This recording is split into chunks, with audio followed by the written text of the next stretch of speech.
சமீபத்தில் ஒரு ஒரு மாதம் 1.5 மாதத்துக்கு முன்னாடி லதாவை வந்து தனபால் கூட்டு போயிருக்காரு, கட்சியில் உள்ள பொருட்களை தனபால் கூட்டு போயிருக்காரு. கூட்டு போய் இந்த மாதிரி எடப்பாடியை பாருங்கன்னு சொல்லிட்டு அவங்க போயிருக்காரு. எடப்பாடி வந்து ஒரு பொக்கை கொடுத்து வரவேற்கிறார். அது என்னென்னா, சில சோசியல் மீடியாவில் என்ன போட்டிருக்காங்கன்னா, இவங்க புக்கை கொடுத்து கட்சியில் சேர்ந்தாங்கிற மாதிரி கதை விட்டாங்க. அப்புறம் அவங்ககிட்ட கேட்டால் இதுதான் நடந்துச்சு அப்படிங்கிறாரு.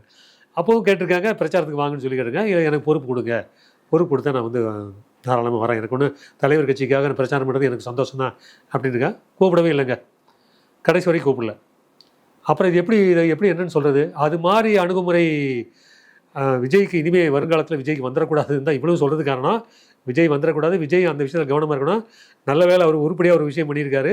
த்ரிஷாவை வந்து அவர் பிரச்சாரத்துக்கு கூப்பிடல. கூப்பிட்டுருந்தா வந்துக்குப்பாங்க, அது வேறு விஷயம். அது கூட ஒரு செய்தியில் வந்துருச்சு. அது அந்த விஷயத்தில் விஜய் கவனமாக இருக்கணும். இது அடுத்து அதிமுக உள்ளவங்களும் இனிமேல் சரியாக இருக்கணும். சரியாக இல்லைன்னா சரியாக இருக்க வைப்போம். எம்ஜிஆர் ரசிகர்கள் அதுக்கு தயாராகிட்டு இருக்காங்க. எடப்பாடிக்கு இருக்குது, செக் இருக்குது. அவர் ஜெயித்தாலும் தோற்றாலும் செக் இருக்குது.